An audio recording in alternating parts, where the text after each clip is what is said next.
Jovem Pan Saúde. Olá, bem-vindos ao Jovem Pan Saúde. Eu sou Lívia Zanolini e no programa de hoje vamos falar sobre a dengue. Os casos da doença neste ano já superaram todos os registros do ano passado. Quem está com a gente hoje para falar um pouco mais sobre esse tema é a doutora Raquel Muarrec, que é infectologista. Doutora, bem-vinda. Obrigada pela entrevista. Obrigada, Lívia. Obrigada a todos aí do Jovem Pan. Doutora, ano vai, ano vem, a dengue continua sendo uma grande preocupação para todo mundo, né, aqui no Brasil.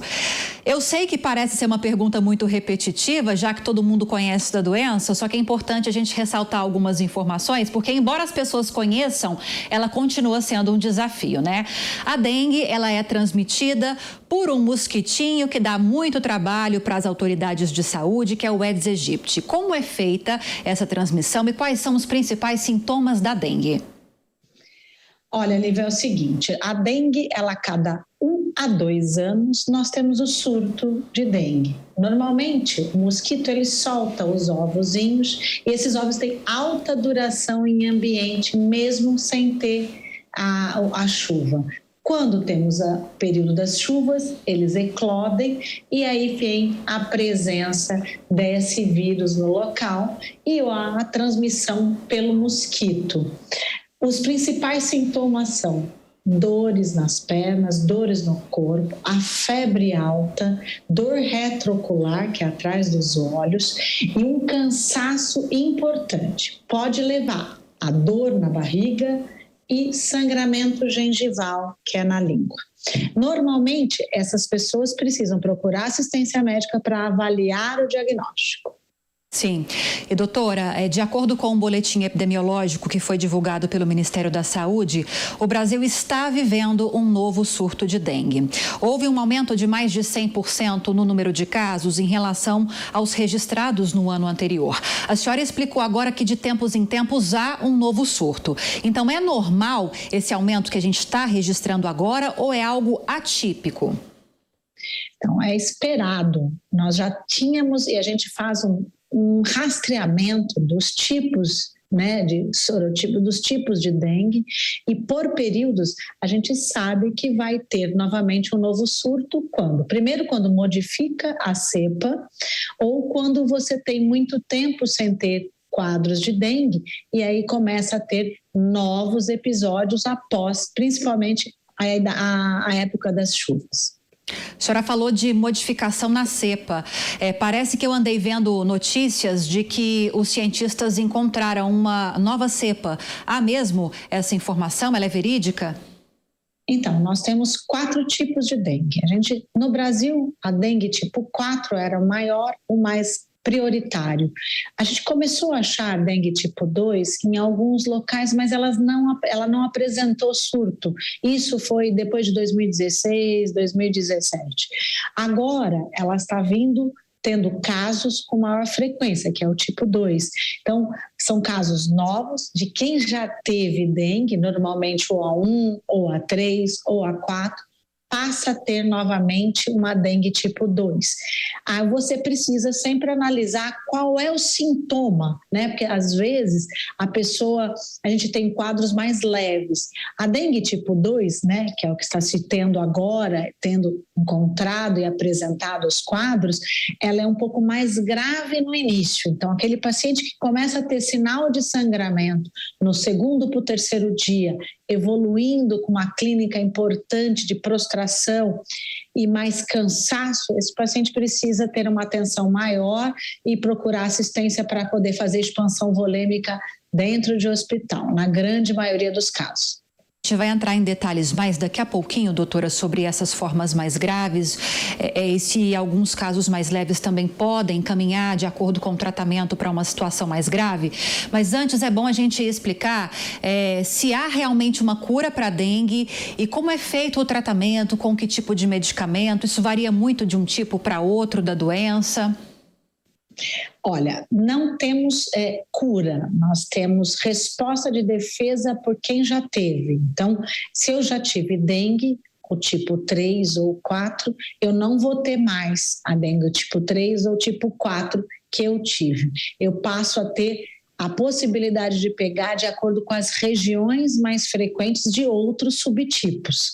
E aí sim, você pode ter formas um pouco mais graves quando você tem já uma sensibilidade de quem já teve dengue apresentar uma dengue mais grave após o primeiro, ou segundo, ou terceiro.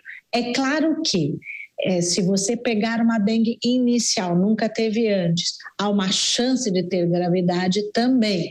Quando isso? Quando eu não tomo água, quando eu tenho alguns outros fatores de risco com a pessoa que pegou, podendo levar a sangramentos também na primo infecção de dengue, não só quem já teve dengue.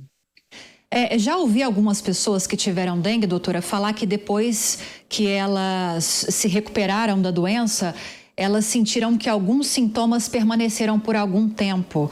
Existe mesmo isso, como na Covid, por exemplo, que existe a chamada Covid longa, que muitos pacientes continuam sentindo alguns sintomas, e sintomas até diferentes do que sentiram durante o quadro da doença. Existe isso também na dengue?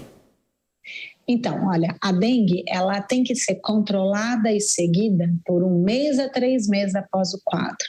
No início, você tem aquela prostração, aquela febre alta e avaliações de possíveis clínicas de sangramento.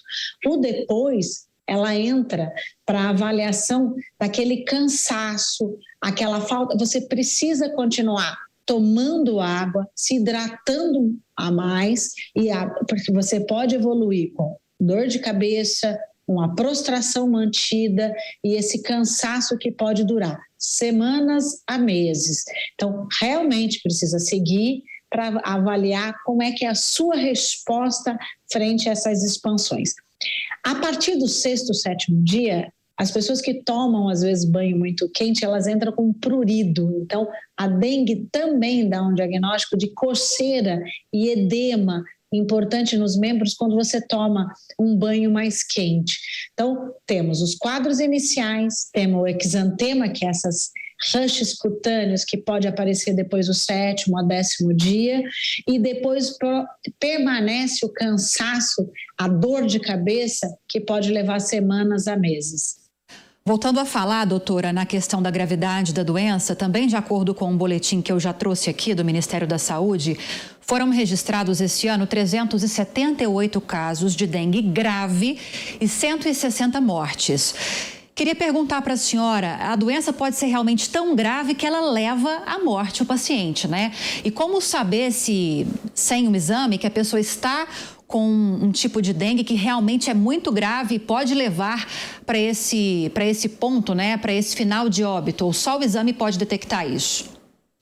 Então, a análise dos tipos de dengue, ela é feita só para análise epidemiológica. A gente avalia aquela região, se ela tem mais um dengue tipo 2, ou tipo 3, ou 4, ou 1. Então, ela é avaliada por região. Ela não é o dado individual por cada paciente. O que você avalia são os tipos de sinais clínicos e sintomas e põe isso em classificação. Dengue tipo 1, ou A, B e C, ou a dengue hemorrágica. Você classifica esse paciente e você segue de acordo com as orientações. Normalmente nós já existimos protocolos nacionais, como é uma doença de notificação, que dengue é, e você tem que expandir volemia importantemente nesses pacientes e avaliar os fatores de risco somados que esse paciente vai apresentando e individualmente por caso a caso também. A idade pode tornar a doença mais grave para o paciente? Crianças que adquirem a dengue, por exemplo, podem desenvolver sintomas graves com mais frequência do que adultos? Existe essa diferenciação? Existe a diferença de sintoma infantil para adulto. A criança tem mais letargia, mais sonolência, mais dor na barriga, podendo ter quadros até de diarreia leve, levando a uma desidratação muito maior. Então, o quadro infantil, ele é diferente. Você precisa avaliar se é realmente dengue ou se é alguma outra doença por artrópodes, que seria guiada pelo Aedes, né? Que você temos Zika e tem Zika aí no caminho dessa dengue. E você avalia e expande essa criança com uma volemia muito maior para poder hidratar bem. e classifica. Então, criança é uma classificação um pouco diferente do adulto. O adulto, a dengue tipo 1 ou dengue A, B e C, você já tem um grau de gravidade de uma hipotensão, uma taquicardia reflexa, uma sonolência também só em grau 3, que é dessa dengue. Então, precisa ser feito uma análise, um diagnóstico correto e feito pelo menos um exame simples de hemograma para avaliar o que a gente chama de hemoconcentração, que é aquele hemograma que tem um HB e um HT muito elevado, que esse paciente realmente não está se hidratando adequadamente e precisa de assistência médica hospitalar. A senhora citou num outro ponto também extremamente importante, que são outras doenças transmitidas também pelo Aedes aegypti, chikungunya e zika, além da dengue. São doenças diferentes, embora transmitidas pelo mesmo mosquito, doutor? Os tratamentos também mudam? Me explica um pouquinho mais sobre isso para a gente. Então, a gente fala que a gente tem uma doença que ela é dirigida por artrópodes, né? Então nós temos todo um leque de segmento e avaliação clínica. No início, a febre ela é igual a todas. Uma dá mais dor articular, a outra menos no início. Outra dá conjuntivite ou uma rinite e as outras não dão. Então a gente precisa seguir esse paciente e avaliar epidemiologicamente se naquela região tem mais zika, tem mais chika ou só dengue. Mas em si, a gente tem os 3 exames para avaliar. É claro que a gravidade da dengue ela é muito mais precoce. Nos primeiros 7 dias, ela tem mais efeito. A chika, ela dá um efeito um pouco mais prolongado de dor articular e edema, principalmente em membros inferiores, e ela pode durar semanas ou meses. A zika, ela tem um exantema e às vezes um quadro de conjuntivite junto, e esse exantema pode durar também semanas. Então, é um pouco diferente o sinal e sintoma de cada um. A gravidade maior, por falta de expansão volêmica, é mais a dengue do que as outras duas. E é possível ter mais de uma dessas doenças ao mesmo tempo? Já houve casos assim, no Brasil, pelo menos? Sim, houve casos que a gente fez diagnóstico sorológico por progressão de sintoma, fazendo uma análise. É que a chikungunya ainda é uma sorologia. O Zika, você tem nos primeiros 10 dias o exame por PCR. Muitos convênios não bancam esse exame, só em idade de mulher fértil, para avaliar se tem alguma transmissão, isso ou não, para criança. Então, é avaliado. Esse exame é só liberado para isso. O exame de Zika feito sorológico, ele só tem validade epidemiológica e de diagnóstico a partir do 15 dias do diagnóstico inicial. Então, é um exame que você só pode investigar um pouco mais tardio. Então, por gravidade, a gente avalia principalmente dengue, análise epidemiológica deste período, e chika, se permanecer por uma dor articular e prostração por semanas e meses, e zika, se tiver alguma chance de ter esse exantema muito mais exacerbado ou não, e principalmente em mulheres férteis ou que estejam grávidas. Então, nós temos analisar epidemiologicamente é muito mais importante para a gente dar um diagnóstico etiológico correto. É claro que dengue é dengue. Nós temos exame inicial, que a gente faz o NS1, nós temos exame sorológico, que só é válido a partir do 6º ou 7º dia. Então, precisa ter muito bem colocado a análise, não só sorológica, como um exame, pelo menos clínico, e avaliado, às vezes só por um aparelho de pressão, onde você avalia se ele tem a prova do laço positiva, ou se a gente consegue pelo menos um hemograma, que o exame de dengue ele é muito característico no início do quadro. Entrando agora no aspecto prevenção, doutora, existe uma vacina em desenvolvimento contra a dengue, falando agora só da dengue pelo Butantan, e já se tem também uma vacina autorizada, vendida em redes particulares. Agora, entrando em detalhes em relação a essa vacina que está sendo desenvolvida pelo Butantan, de acordo com o Instituto, a gente entrou em contato com eles, desde 2010, essa vacina vem sendo desenvolvida contra a dengue em parceria com o Instituto Nacional de Alergia e Doenças Infecciosas dos Estados Unidos.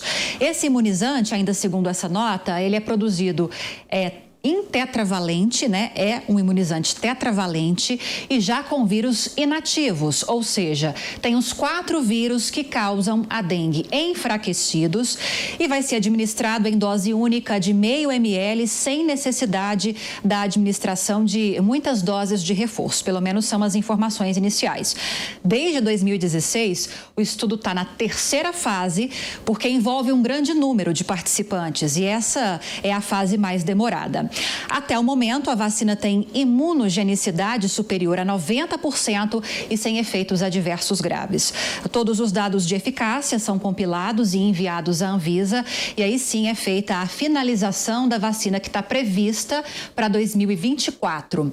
Agora, doutora, como eu disse logo no início, antes das informações do Butantan, já se tem uma vacina que é distribuída nas redes particulares, mas ainda não está disponível no SUS. Isso vai depender do resultado dessa vacina que já está sendo desenvolvida pelo Butantan.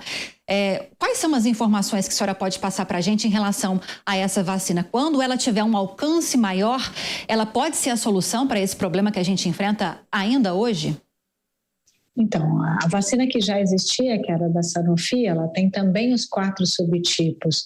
O problema é que ela foi feita e estudada em pacientes até 45 anos e quem já teve a dengue. Então, ela tem uma característica de resposta imunogênica alta para quem nunca teve. Então, ela pode induzir esse paciente a ter um quadro de dengue. Então, ela é meio contraindicada em pacientes que nunca tiveram dengue.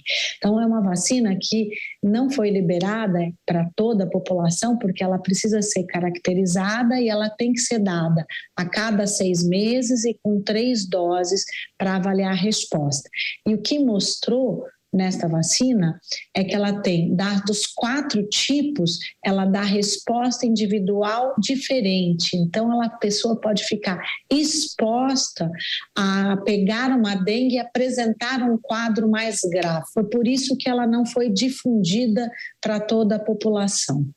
Então, é uma vacina que ainda não é mais indicada no momento. Essa vacina que o Butantan está fazendo é uma vacina que dá uma resposta igualitária dos 4 subtipos, e isso nos ajuda a ter uma resposta de defesa, que nem você passou, acima de 95%.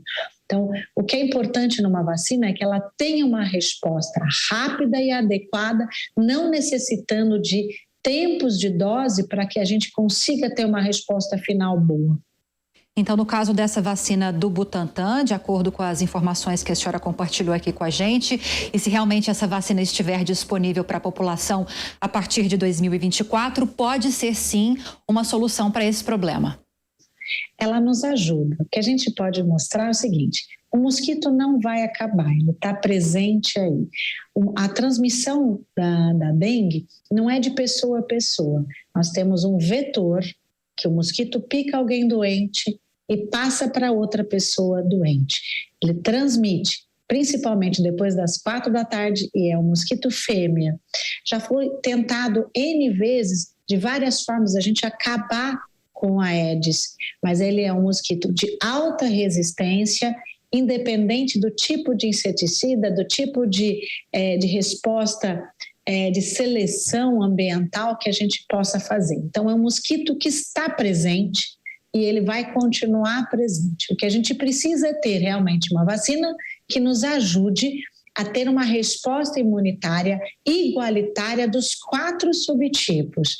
E isso a gente faz atendo a vacina adequada. Uma vacina que eu demoro de 6 em 6 meses para poder buscar uma resposta dos 4 subtipos, eu vou demorar muito tempo para ter isso, podendo fazer, às vezes, uma resposta não boa em vigência desse período longo. Então, o motivo é que Butantan tem uma vacina que está sendo feita agora, que nos vai ajudar nessa resposta mais rápida. Vai nos ajudar, mas é muito importante a gente reforçar aqueles cuidados preventivos que são essenciais para evitar o surgimento do mosquito, que é o grande vilão de toda essa história, né, doutora? Dá para a gente reforçar as principais orientações? Então, olha, o mosquito ele vai buscar criadouros, onde tem água parada. É lá que ele busca a presença da eclosão desses ovos. Então, nós temos água parada, atrás de geladeiras, ralos, nas goteiras onde tem região de calhas, então aonde tem pneus, vasos de flores, então aonde tem água parada, esse vírus fica lá, eclode esse ovinho e lá o mosquito passa e pega novamente. Então, o que acontece? Quando você tem um caso de dengue na sua rua, o ideal é não esperar só a notificação, nem a vigilância local ir comunicar ou passar em busca dos criadouros. Toda a população à beira da sua região, no seu 1,5 quarteirão, é necessário que faça um arrastão entre toda a população para diminuir a busca ou a presença desses criadouros, para ajudar a diminuição da transmissão. Esse mosquito que picou uma pessoa naquela sua rua, ela vai picar durante 20, 30, pode chegar a quase 60 dias, este mosquitinho, passando para várias pessoas, tendo mais casos de dengue naquela 1,5 quadra. Então, a busca de criadouros e o cuidado também local, até com cortinas, fechar a residência a partir das 16 horas, já ajuda que esse mosquito saia em busca disso, de pessoas para picar, diminua a sua ação quando a gente entra com essas medidas de segurança. Doutora, inclusive os ovos desse mosquito, eles têm uma resiliência às adversidades do ambiente muito grande, né? Sobrevivem por muito tempo. Então, Lívia, ele fica no ambiente em torno de, pode chegar até quase 2 anos. Então, se naquele ambiente estiver lá o óvulo e a hora que cai a chuva e fica com água parada, ele eclode. Então, ele pode esperar 2 anos até para ele eclodir e ter as larvas presentes. Agora, doutora, a gente falou, além da dengue, claro que é o principal assunto, da zika, também chikungunya, que são doenças transmitidas pelo Aedes aegypti, e eu me esqueci da febre amarela. A doença continua sendo um desafio aqui no Brasil ainda? Então, a febre amarela no país, ela já é uma vacina em todo o território nacional. Antes era para alguns estados, agora a gente tem a vacinação nacional como obrigatória no calendário de vacina da população. O que acontece? Por isso, a gente ainda tem a febre amarela silvestre. Nós não tivemos isolamento de febre amarela urbana, que seria através do mosquito do Aedes e ter a presença da febre amarela dentro de cidades. Nós tivemos diagnóstico no nosso país de silvestre, por contato de animais que estejam doentes, picados por mosquito e transmitidos para seres humanos. E não tivemos ainda uma confirmação, em nenhum caso até agora, graças a Deus, da confirmação de ser humano através do mosquito para outro ser humano. Então, isso ainda não tem. É uma doença grave, que existe uma vacina também com vírus vivo enfraquecido e é dado para a partir de 12 a 15 meses nas crianças. Quando a gente teve aquele surto de febre amarela, a gente começou a vacinar não só com 9 meses, passando para cima de 6 meses, mas isso é em episódios. Então, acima de 9 a 12 meses, a gente dá a primeira dose e depois repete isso perto dos 5 anos. Existe uma discussão de vacina de febre amarela no mundo que você pode fazer só uma dose quando você é adulto. Então, até a idade adulta, o ideal é que acima de 17, 18 anos você realmente tome uma dose só a partir dessa faixa etária. Mas em faixa etária infantil você tem que ter a dose de reforço. Doutora, eu não sei se é uma impressão minha, é bom que a gente fale um pouquinho mais sobre isso, mas desde o surgimento da pandemia, pouco se falou sobre dengue. Eu não cheguei a ver campanhas massivas de combate ao mosquito que transmite a doença.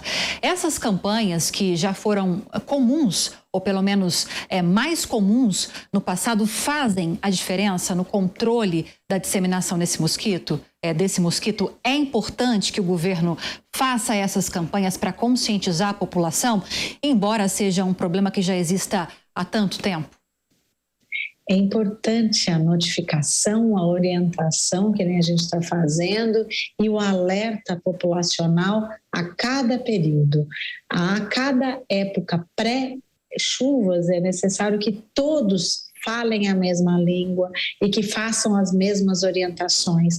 A dengue, como eu disse, que ela tem um surto a cada 2 anos, é porque existe população nova, existe a eclosão dos ovos, existe a retransmissão, existe a permanência do Aedes e a novos casos depois de um período. Então, sim, é sempre importante notificar, orientar e passar isso períodos a períodos para que a gente tenha um consentimento, uma orientação de como proceder.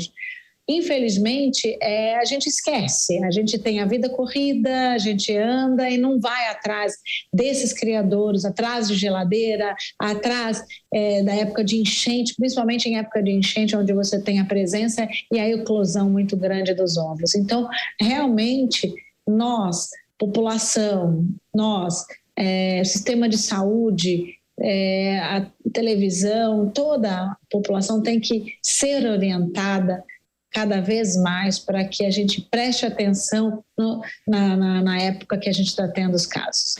Doutora Raquel Moarec, sem palavras para agradecê-la por tanta informação, tanto didatismo. Muito obrigada pela entrevista. Eu que agradeço, Lívia. Obrigada a todos. E o Jovem Pan Saúde fica por aqui e mais uma vez, e como sempre, agradeço a sua companhia. Espero que tenha gostado do conteúdo de hoje e se tiver alguma dúvida ou sugestão de outros temas relacionados à saúde, claro, é só enviar um e-mail para a gente. saúde@jovempan.com.br. Para rever essa e outras entrevistas, é só acessar o canal Jovem Pan Saúde no YouTube e também o aplicativo da Panflix para Android e iOS. Aquele abraço para você e até a próxima. Jovem Pan Saúde.